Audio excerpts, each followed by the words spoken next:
Let's take a look at some online businesses that went up for sale in the last few days. Today is January 17th, 2022. So I've gone through my email, pulled up a bunch of these here. We'll start with some of the ones I don't like. There were actually quite a few that went up for sale here. And primarily the big reason why I am dissuaded or filter out an online business when I first run across the listing is the date that it was established, right? So this was established 2018. This is a 3 to 4 year old business at this point. And fundamentally, I would never buy a online business younger than 5 years because there really just hasn't been enough time for it to build the brand recognition, I guess, that I'm looking for. And I know likewise with that, a lot of kind of small business or online entrepreneur type of people will start these businesses up real quickly. They can get them to kind of pop off, right? Like they find a product that has just really strong demand. There's not yet any other competitors in the market. So they get strong sales really quickly. But the reason why they're for sale, and granted the sellers will never admit this, is because they know that market is exploited. And I've seen countless businesses go up for sale, online businesses, and then, a year later, they've taken a huge nosedive. So yeah, I really put a lot of emphasis and value on the time that an online business has been in business. And this one here, 3.5 to 4 years, not really too interested in that. This one seemed cool. When I first read the heading, I was like, all right, I like this.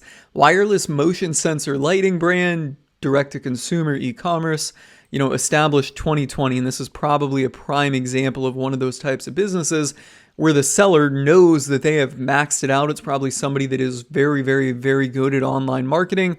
They know that they've started to exploit that audience and there's really nowhere for them to go without radically changing the business model, or they know that sooner or later somebody's going to recognize the success they're having in this space and move into that space. Custom female ecom brand, also 2020. And this is the first one that really caught my interest here. Decades old multi-channel e-commerce selling fashion items. Now I'm overall not too interested in this, but there's a particular aspect of it. This 29-year-old manufacturer and distribution business specializes in selling fashion items inside and outside of India. Okay, now, personally, I'm not too interested in buying a business in India, but I think that foreign businesses present a great opportunity because, in the United States, multiples are getting driven up. People know that you can acquire a business. People have the resources to acquire a business, right? Whereas overseas in other countries, it's not such a big thing. Now, this one here being basically a little over a 4x multiple on cash flow. My gosh, that's probably close to a 5x multiple. No, not quite a 5. It's close to a 5. No, it's not quite a 5. Doing the math in my head, yeah, that's about a 4.5 multiple on this thing. That's a pretty high multiple for it, but I just wanted to point out that there can be some good opportunities outside of the US. And I think a lot of business owners just overlook this entirely. I know a lot of e-commerce business owners focus on running ads to the United States, and that's it. When in reality, there's probably some hidden gems in there, some big opportunities in other countries. Okay, so what do we got next? This one, not too interested in that. Here we go. This was the first one that I found very interesting this week. SBA eligible, highly profitable 24-year-old kayak e-commerce. When you see SBA eligible, you know that it's gone through the vetting process for the SBA. So it's a little bit more than kind of like this pump and dump brand or pump and dump business. Established 1997. So this thing's been around 25 years at this point. Asking price $4.1 million on $1 million of cash flow. So 4x multiple, that's fair. Let's learn more about it. Established retailer with local, God, I can't do math or I can't read today. Established retailer with loyal clientele and massive scalability potential. Okay. Loyal clientele and massive scalability potential. Just loyal in kayak. I want to see where they're going with that loyal in kayak because, I don't really think of kayak as being something that's regularly purchased. For sale is a highly successful family-run online business in the inflatable watercrafts niche. Located in Fort Worth, Texas, this 24-year-old business has seen exponential growth in the last 2 years. All right, so it's had a COVID bump. The dominant player in the inflatables market, this business enjoys premium converting SEO real estate and preferential treatment from vendors. Okay, so they're selling other companies' inflatable kayaks. The company has grown steadily over the last 2 decades with 2021 sales of 4.5 million and 2020 sales of 4 million. This business has a solid upward trajectory and is set to continue this pattern. For 2022, the business is set to have another explosive growth year with forecast of 5.5 million top line, but also an expanded bottom line. Okay, forecasts are bullshit. We're not going to worry about that. Ownership has expanded its private label and unique SKU mix, adding a proprietary line of accessories and investment into the business's inventory. Okay. Supply chain issues in 2021 left about $1 million in unfulfilled demand on the table that is expected to convert in 2022. This multi-million-dollar business is easily run by someone who takes pleasure in handsome annual net profits. Well, who the hell does not take pleasure in handsome annual net profits? I'm sold. An added bonus is enjoying an outdoor lifestyle while testing products for review and on behalf of a variety of manufacturers. The business can be moved to any location the buyer wishes or can be left in North Texas and run remotely by new ownership. The savvy buyer could take this company to a new level and substantially increase revenue by continuing product line expansion and taking advantage of several in-place new partnership/products that ownership has in the pipeline. 2 employees, home-based. Yeah, this sounds like a pretty interesting business here. They've got the brand. They've been around for a while. They're in a well-defined niche. This is not like some... I don't know. What is it? Like one of those kind of like, what do they call them? Not pop-up stores, general stores, right? Where they just kind of sell whatever little trending junk and gadgets they can put online and advertise. We don't know much about how the advertising is done here. They kind of alluded to content by talking about testing products. So if they're not doing that already, that's certainly something that could be added into things, right? There's a lot of ways you can do this. You could do YouTube, you can do blog content and all that. Another thing they don't mention here is advertising in terms of paid advertising, right? So they mention right here the business enjoys premium converting SEO real estate. And then they say they kind of have this, an added bonus is enjoying an outdoor lifestyle while testing products for review. You know, that testing products for review and premium converting SEO real estate, to me, implies that this business is driven by organic or branded traffic and really doesn't do much advertising. So if you have the right ingredients and some experience with advertising, you could do that. 2 employees, we don't know if they are the owner or not. Flexible as needed. Owner wants to pursue other opportunities. 2 employees, it hasn't alluded to a partnership, so I was going to say it could be the 2 partners. Maybe it's a husband and wife. Who really knows? But, I mean, you know, this revenue, there's some room to wiggle around here and replace people. I mean, we would have to take a further look at this to see what what the employees are. Are they customer service employees? Are they web developers? It is really hard to say. I mean, you know, on a business this size, my thought, with an e-commerce business this size and 2 employees, the 2 employees are basically just project managers that manage a bunch of independent contractors. Because, you know, they're going to need a couple customer service specialists for this to handle inquiries. They're going to need somebody that probably handles vendors and invoicing. They're going to need a web developer. They're going to need, they probably don't need a web developer full time, but they do need him full time, right? Like they don't need somebody that they have working for them full time, but they need him to be available to drop whatever he's doing if they have an issue. So, you know, they have that. So there's probably like 5 or 6 different people that are really needed for this, maybe more, maybe up to 10. And my intuition would be that the employees here are actually, you know, project management based employees or managing independent contractors. So yeah, this seems like a very interesting and resilient and good online business. Let's look at the next one here. Virtual accounting, recruiting, placement, and temp staff agency. 1.6 million. Cash flowing 779,000, so they're asking 2x, which is a low multiple, established in '08. This accounting recruiting company has a long track record of success in providing accounting, permanent placement, and temporary staffing personnel for a diverse client base. Okay, from the first sentence, I am more confused than ever about what exactly they do. When it says virtual accounting recruiting, placement, and temp staffing agency, at first I thought they did accounting and then also recruiting and placement. I'm like, all right, that kind of sounds like a wild mix. You're kind of an accounting firm, kind of a recruiting firm, but it doesn't sound like that once I kind of realized this comma here, accounting recruiting.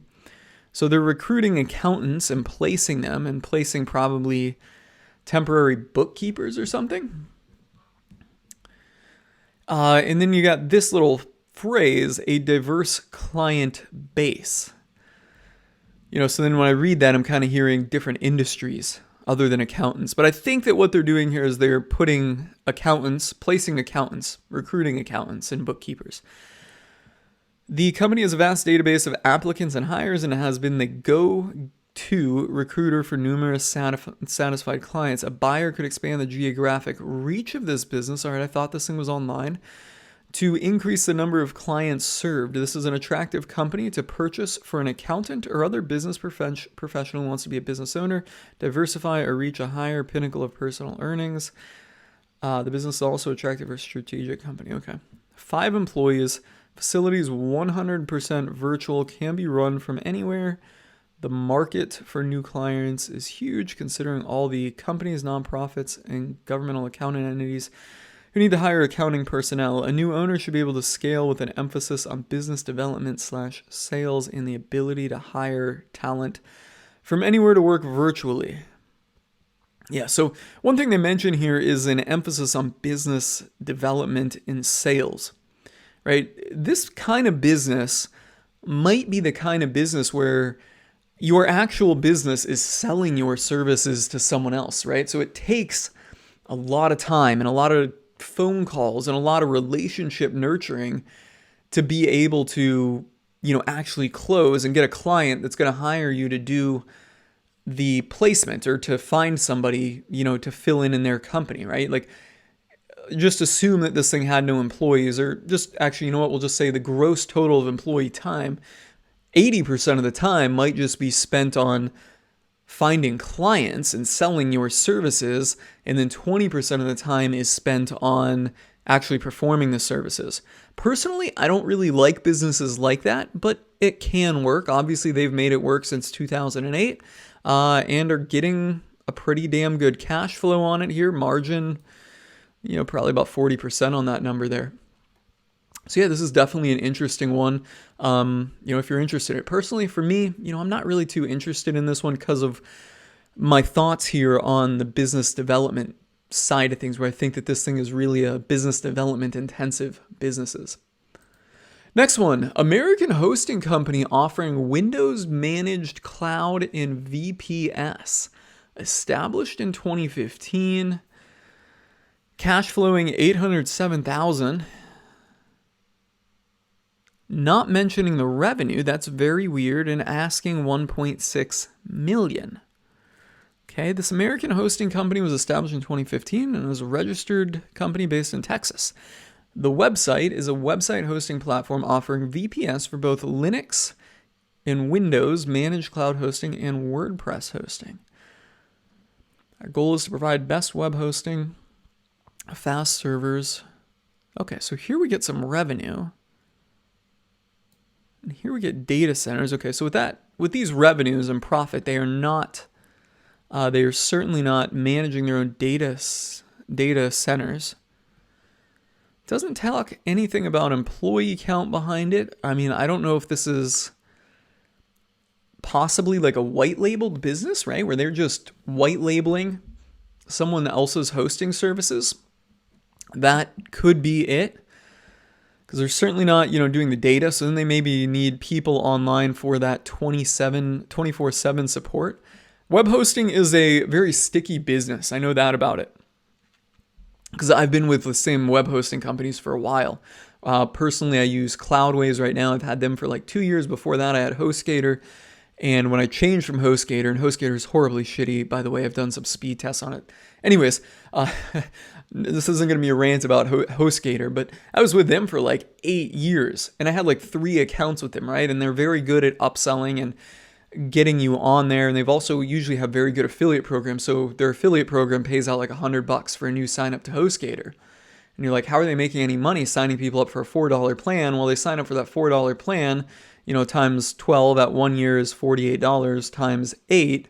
You can do the math. What is that? Probably like $350 lifetime customer value just on that. That assumes that you don't go into any upsells or anything like that, which people always do. So yeah, the web hosting business is very, very sticky. I think this is a pretty interesting business. Let's see if we got any others here. Amazon and direct-to-consumer e-commerce branded eco-smart products. Established in 2010, cash flowing $356. So this seems like a branded product business that is being sold on pretty much every channel out there. 20% direct-to-consumer from Shopify website, and 80% via Amazon, Walmart, eBay, Chewy, Etsy, Sears, Wish, Houzz, and other marketplaces. Okay, so if you get into this, you are going to just be running yourself ragged around Amazon, Walmart, eBay, Chewy, Etsy, Sears, Wish, Houzz, and all the other marketplaces this thing is on. 140 multi-branded eco-friendly natural products with 12 trademarks, 60,000 customers, good Google reviews. Rated in top 4 online industrial supply businesses by SiteJabber. I think that's kind of a vanity metric. I really don't know what SiteJabber is, and I think that might, well, I don't know anything about them. But I don't give them any credence is what I'm saying, so it's kind of a vanity metric.